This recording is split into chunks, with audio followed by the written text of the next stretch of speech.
Hi hello ಸ್ನೇಹಿತರೆ, good evening everybody. ಸ್ನೇಹಿತರೆ, ಇವತ್ತು ನಾನು ಒಂದು ಚಿಕ್ಕ ಮಾಹಿತಿಯನ್ನು ತಗೊಂಡು ನಾನು ನಿಮ್ಮ ಮುಂದೆ ಬಂದಿದ್ದೀನಿ. ಸ್ನೇಹಿತರೆ, ಜನ್ಮ ಲಗ್ನದಿಂದ ಹಿಂದೂ ಲಗ್ನವನ್ನು ಕಂಡುಹಿಡಿಯುವುದು ಹೇಗೆ ಅಂತಕ್ಕಂಥದ್ದೊಂದು ಮಾಹಿತಿ ತೊಗೊಬಂದಿದ್ದೀನಿ.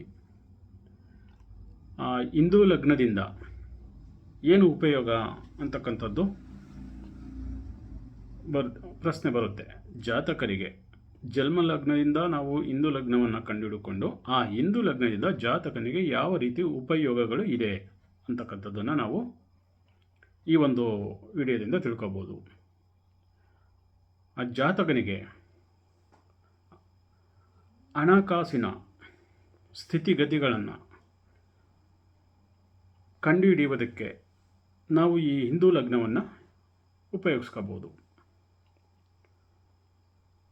ಆ ಹಿಂದೂ ಲಗ್ನವನ್ನು ಕಂಡುಹಿಡಿಯೋದು ಹೇಗೆ? ಆ ಹಿಂದೂ ಲಗ್ನದಲ್ಲಿ ಸ್ಥಿತ ಇರತಕ್ಕಂಥ ಗ್ರಹಗಳಿಂದ ಯಾವ ರೀತಿ ಫಲಗಳನ್ನ ನಾವು ಹಣಕಾಸಿನ ವಿಚಾರವಾಗಿ ಯಾವ ರೀತಿ ಮಾಹಿತಿಯನ್ನು ತಿಳ್ಕೊಬೋದು ಅಂತಕ್ಕಂಥದ್ರ ಬಗ್ಗೆ ಈ ಒಂದು ಹಿಂದೂ ಲಗ್ನದಿಂದ ಸಾಧ್ಯ ಇದೆ. ಅದಕ್ಕೂ ಮೊದಲು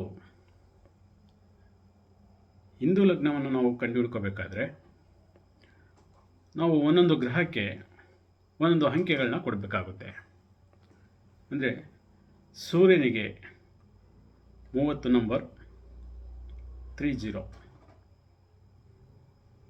ಹಾಗೆ ಚಂದ್ರನಿಗೆ 16ನೇ ಅಂಕೆ, ಕುಜನಿಗೆ 6, ಬುಧನಿಗೆ 8, ಗುರುವಿಗೆ 10, ಶುಕ್ರನಿಗೆ 12, ಶನಿಗೆ 1.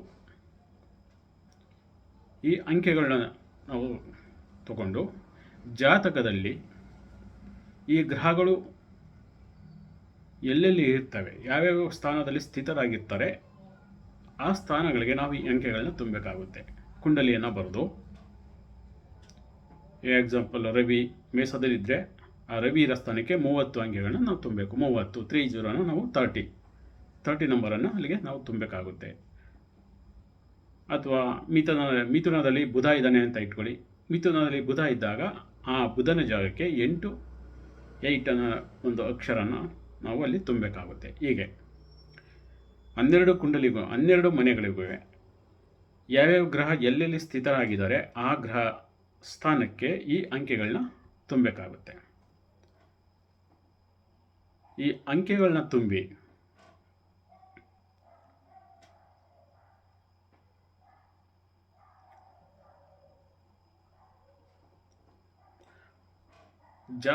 ಜಾತಕದಲ್ಲಿ ಜನ್ಮ ಲಗ್ನ ಮತ್ತು ಜನ್ಮ ರಾಶಿ ಇವೆರಡನ್ನೂ ಕೂಡಿಸಿ ಅದರ ಜೊತೆಗೆ 9ನೇ ಅಧಿಪತಿಯನ್ನು ನಾವು ಕೂಡಿಸಿ 12ರಿಂದ ಭಾಗಿಸಿದಾಗ ಬರ್ತಕ್ಕಂಥ ಶೇಷ ಸಂಖ್ಯೆ ಇಲ್ಲಿ ಹಿಂದೂ ಲಗ್ನವಾಗುತ್ತೆ. ಅಂದರೆ ಜನ್ಮ ಲಗ್ನ ಮತ್ತು ಜನ್ಮ ರಾಶಿಯಿಂದ ಮತ್ತು 9ನೇ ರಾಶಿಯ ಅಧಿಪತಿಯ ಅಂಕೆಗಳನ್ನ ಕೂಡಿದಾಗ ಬರ್ತಕ್ಕಂಥ ಮೊತ್ತಕ್ಕೆ 12ರಿಂದ ನಾವು ಭಾಗಿಸಿದಾಗ ಉಳಿದಂಥ ಶೇಷ ಸಂಖ್ಯೆಯನ್ನು ನಾವಿಲ್ಲಿ ಹಿಂದೂ ಲಗ್ನ ಅಂತ ನಾವು ತಗೋತೀವಿ. ಅಲ್ಲಿ ಯಾವ ಅಂಕೆ ಬರುತ್ತೆ ಆ ಅಂಕೆನೇ ಹಿಂದೂ ಲಗ್ನವಾಗುತ್ತೆ. ಈಗ ನಾವು 12ರಿಂದ 12ನ್ನ ಭಾಗಿಸ್ತೀವಿ ಅಂತ ಇಟ್ಕೊಳ್ಳಿ. ಆಗ 0 ಬಂತು. 0 ಬಂದಾಗ 12 ಅಂಕೆನೇ ನಾವು ತುಂಬಬೇಕು. 12ನೇ ಅಂಕೆ ಅಂತ ಅಂದರೆ ನಾವು 12ನೇ ರಾಶಿ ಯಾವುದಿರುತ್ತೆ ಅದೇ ಹಿಂದೂ ಲಗ್ನವಾಗುತ್ತೆ. 12 ಅಂಕಿನ ನಾವು ಯಾವ ರಾಶಿಗೆ ತುಂಬಿರ್ತೀವಿ ಅದೇ ಹಿಂದೂ ಲಗ್ನವಾಗುತ್ತೆ. ಅಥವಾ 8 ಬಂತು, 8 ಅಂಕಿನ ನಾವು ಯಾವ ರಾಶಿಗೆ ತುಂಬಿರ್ತೀವಿ ಅದೇ ಹಿಂದೂ ಲಗ್ನವಾಗುತ್ತೆ. ಆ ಹಿಂದೂ ಲಗ್ನದಿಂದ ನಾವು ಕೌಂಟ್ ಹೋಗಬೇಕಾಗುತ್ತೆ. ಕೌಂಟ್ ಮಾಡ್ಕೊಂಡು ಹೋಗಿ ನಾವು ಫಲಗಳನ್ನ ನೋಡಬೇಕಾಗುತ್ತೆ. ಹಣಕಾಸಿನ ಆ ಜಾತಕನಿಗೆ ಹಣಕಾಸು ಪ್ರಗತಿ ಹೇಗಿದೆ ಅಂತಕ್ಕಂಥದ್ದನ್ನು ನಾವು ಆ ಹಿಂದೂ ಲಗ್ನದಿಂದ ಕ್ಯಾಲ್ಕುಲೇಟ್ ಮಾಡಬೇಕಾಗುತ್ತೆ.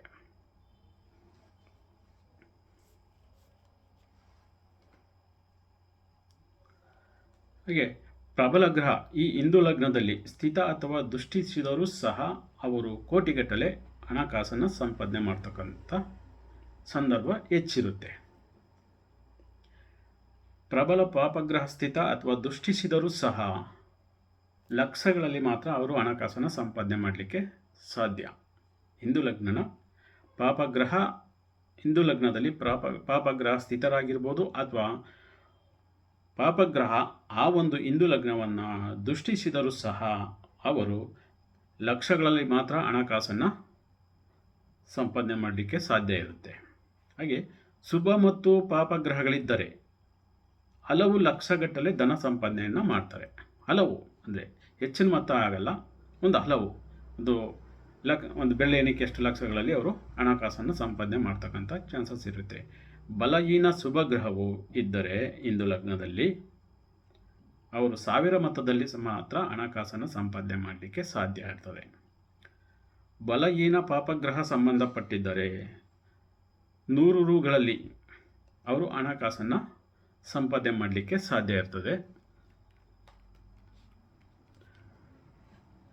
ಸೂರ್ಯನು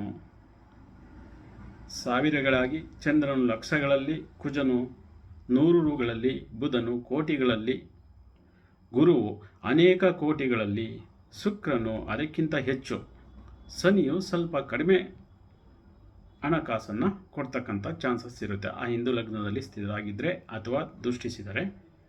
ಈ ಒಂದು ರೀತಿಯಲ್ಲಿ ಅವರ ಹಣಕಾಸನ್ನು ಸಂಪಾದನೆಯನ್ನು ಮಾಡ್ತಾರೆ. ಹಾಗೆ ಪರಪಣದಲ್ಲಿದ್ದರೆ 5, 2, 5, 8, 11ರಲ್ಲಿ ಗುರು ಸಂಚಾರ ಮಾಡಿದರೆ ಅವರು ಏನು ಮಾಡ್ತಾರೆ, ಹೆಚ್ಚಿನ ರೀತಿಯಲ್ಲಿ ಹಣಕಾಸನ್ನು ಅವರು ಸಂಪಾದನೆಯನ್ನು ಮಾಡ್ತಾರೆ. ಹಣಕಾಸಿನ ಹರಿವು ಅವರಿಗೆ ಹರಿದು ಬರುತ್ತೆ. ಅಂದರೆ ಹಿಂದೂ ಲಗ್ನ 2, 5, 8, 11 ಸ್ಥಾನಗಳಾಗಿದ್ದರೆ ಅಥವಾ 2ನೇ ಸ್ಥಾನ ಇರ್ಬೋದು, 5ನೇ ಸ್ಥಾನ ಇರ್ಬೋದು, ಅಥವಾ 8ನೇ ಸ್ಥಾನ ಇರ್ಬೋದು, ಅಥವಾ 11ನೇ ಸ್ಥಾನದಲ್ಲಿ ಹಿಂದೂ ಲಗ್ನವಾಗಿದ್ದರೆ ಗುರು ಸಂಚಾರ ಆ ರಾಶಿ ಆ ಹಿಂದೂ ಲಗ್ನದಲ್ಲಿ ಸಂಚಾರ ಮಾಡುವಾಗ ಹಣಕಾಸಿನ ಹರಿವು ಅವರಿಗೆ ಹೆಚ್ಚು ಹರಿದು ಬರುತ್ತೆ.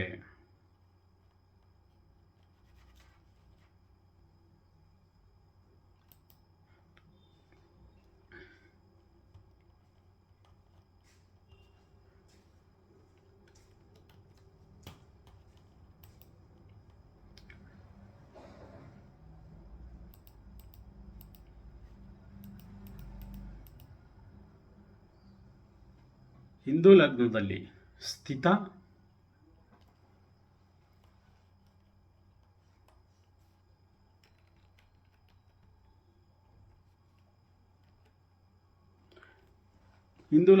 ಸ್ಥಿತನಿರುವ ಗ್ರಹ ಅಥವಾ ಸ್ಥಾನದ ಅಧಿಪತಿ ದಶಭುಕ್ತಿಗಳಲ್ಲಿ ಹೆಚ್ಚಿನ ಹಣಕಾಸನ್ನು ಅವರು ನೀಡ್ತಾರೆ ಅಥವಾ ಹೆಚ್ಚಿನ ಹಣಕಾಸು ಹರಿದು ಬರುತ್ತೆ. ಆ ಸ್ಥಿತ ಇರತಕ್ಕಂಥ ಗ್ರಹ ಅಥವಾ ಆ ಸ್ಥಾನದ ಅಧಿಪತಿ ದಶಾಭುಕ್ತಿಗಳಲ್ಲಿ ಹೆಚ್ಚಿನ ಹಣಕಾಸು ಹರಿವು ಆ ಜಾತಕನಿಗೆ ಸಿಗುತ್ತೆ. ಹಾಗೆ ಲಗ್ನದಲ್ಲಿ ಹಿಂದೂ ಲಗ್ನದಲ್ಲಿ ಈ ಏನು ಪರಪಣ ಸ್ಥಾನ ಅಂದರೆ 2, 5, 8, 11ನೇ ಸ್ಥಾನದಲ್ಲಿ ಆ ಜಾತಕನಿಗೆ ಹಿಂದೂ ಲಗ್ನವಾಗಿದ್ದರೆ ಆ ಜಾತಕನಿಗೆ ಹೆಚ್ಚಿನ ಹಣಕಾಸು ಹರಿವು ಬರುತ್ತದೆ. ಹಾಗೂ ಗುರು ಗೋಚರದಲ್ಲಿ 2, 5, 8, 11ರಲ್ಲಿ ಸಂಚಾರ ಮಾಡುವಾಗ ಸಹ ಅವರಿಗೆ ಹೆಚ್ಚಿನ ಹಣಕಾಸನ್ನು ಕೊಡ್ತಕ್ಕಂಥ ಚಾನ್ಸಸ್ ಇರುತ್ತೆ. ಹಾಗೆ ಎರಡನೇ ಅಧಿಪತಿ 2, 5, 8, 11 ಇವು ಹಿಂದೂ ಲಗ್ನಗಳಾಗಿ ಅಲ್ಲಿ ಆ ಲಗ್ನಗಳಲ್ಲಿ ಸಂಚಾರ ಮಾಡುವಾಗ ಹಣಕಾಸು ಹರಿವನ್ನು ಹೆಚ್ಚು ಆ ಜಾತಕನು ಪಡೆದುಕೊಳ್ತಾನೆ. ಹಾಗೆ 11ನೇ ಅಧಿಪತಿಯು ಸಹ ಲಾಭಾಧಿಪತಿ ಆದ್ದರಿಂದ 2, 5, 8, 11ರಲ್ಲಿ ಸಂಚಾರ ಮಾಡುವಾಗ ಹಣಕಾಸು ಹೆಚ್ಚಾಗಿ ಅವರಿಗೆ ಗೌರವಪೂರ್ವಕವಾದಂತಹ ರೀತಿಯಲ್ಲಿ ಅವರಿಗೆ ಹಣಕಾಸು ಹರಿದು ಬರುತ್ತೆ. ಹಾಗೆ 8ನೇ ಅಧಿಪತಿ 8ರ ರಾಶಿ ಜಾತಕನಿಗೆ ಹಿಂದೂ ಲಗ್ನವಾದರೆ ಜಾತಕನಿಗೆ ವಿಪರೀತ ರಾಜಯೋಗ ಬರುತ್ತೆ. ಹಾಗೆ ಪೂರ್ವಾರ್ಜಿತ ಆಸ್ತಿ ಹಣಕಾಸು ಹರಿವು ಚೆನ್ನಾಗಿ ಆಗಿ ಬರುತ್ತೆ. ಆಕಸ್ಮಿಕವಾದಂತಹ ಹಣಕಾಸನ್ನು ಇವರು ಗಳಿಸ್ತಾರೆ. ಹೀಗೆ ಹಿಂದೂ ಲಗ್ನವನ್ನು ನಾವು ಕಂಡುಹಿಡ್ಕೊಂಡು ಆ ಲಗ್ನದಲ್ಲಿ ಏನು ಪರಪಣ ಸ್ಥಾನಗಳಿದೆ, ಆ 2, 5, 8, 11ನೇ ಸ್ಥಾನಗಳಲ್ಲಿ ಯಾವ ಗ್ರಹ ಸಂಚಾರವಿದೆ ಅದರ ಆಧಾರದ ಮೇಲೆ ಜಾತಕನಿಗೆ ಹೆಚ್ಚಿನ ಒಂದು ಹಣಕಾಸು ಹರಿವು ಹರಿದು ಬರ್ತದೆ ಅಂತ ನಾವು ಹಿಂದೂ ಲಗ್ನದಿಂದ ಜಾತಕನ ಹಣಕಾಸಿನ ಸ್ಥಿತಿಗತಿಯ ಬಗ್ಗೆ ನಾವು ತಿಳ್ಕೊಬೋದು ಅಂತ ಹೇಳ್ತಾ ಈ ವಿಡಿಯೋನ ಮುಗಿಸ್ತೀನಿ. ಎಲ್ಲರಿಗೂ ನನ್ನ ವಂದನೆಗಳು. Thank you.